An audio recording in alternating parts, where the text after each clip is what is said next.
Alright mga kaibigan, first lap North Summer Race, 137 kilometers Batangas. Makauwi kaya yung mga warriors natin sa lugar na may sumpa. Diyan nagkakaubusan lagi pero pag nakalampas ka dyan, dire-diretso na. Sa iba pero sa akin hindi pa. May mga nakapag-clock na rin oh. Medyo against the light tayo kasi pag yung against the dark ay delikado, may item tayo kaya ganito lang yung video natin. May mga nakapag-clock na mga kaibigan. 700, 800 yung speed. Sana makapauwi tayo no. Ang entry natin tatlo. Si Damulag hanggang Panrace lang, hanggang Cavite lang. Yung naka-entry natin sa North Summer Race, si Romano, tapos si Bautista at yung anak ni Romano, si Balanar. Sana dumulo. Sana ito na yung panahon na makapadulo tayo sa derby. Hindi pa tayo nakakapadulo sa derby sa totoo lang.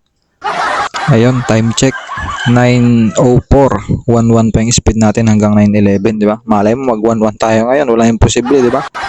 Mga kaibigan, Balagtas Batangas pala yung bitaw, no? Hindi ko nasabi kung saan sa Batangas, sa Balagtas. At ito na nga ako, nagkabiglaan. Kala ko kung sino dumating, si Romano pala. Ang masama nito, sa alab lang naka-entry, sa MSB hindi. Speed natin kay Romano mga kaibigan 716, hindi na masama. Live pa yan sa Panrace sa alab, tapos ngayon clock tayo derby. Yan mga kaibigan, cut off na tayo. Yung tatlo cut off na, yung dalawa pala sa MSB, pero sa kabilang club hindi pa. Last 10 minutes si Romano pa lang talaga yung nakakauwi. Sana umuwi kahit cut off, babawi na lang next lap. Hindi ko alam kung bakit ganun ang daming hindi umuwi.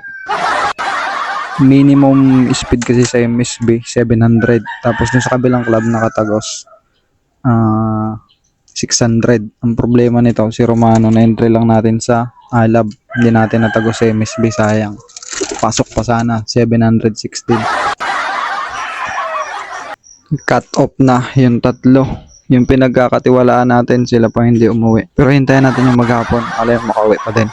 Ayun, anong oras na tayo nakapagpatuka? 1:30 na kasi nag-aabang pa rin tayo. Si Romano na lang talagang umuwi. Hindi pa rin nakakauwi yung tatlo pero mag-aabang pa rin tayo sa maghapon. Kailangan umuwi sila. So mga kaibigan, may nagbabalik. Bautista is back. Ayan di pa tapos ang laban. Baba na to Cavite. Ang wala na lang ay si Balanar at si Damulag. Malayo pa ang dilim, hintay natin. At ayun na nga mga kaibigan 5:20 na ng hapon. Hindi talaga dumating si Balanar at si Damulag. Bukas na lang ulit tayo mag-abang. Sana umuwi. Nakakalungkot talaga to.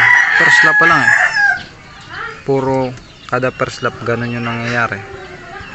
Pero lalaban pa rin tayo. Si Romano tapos si Bautista na cut off.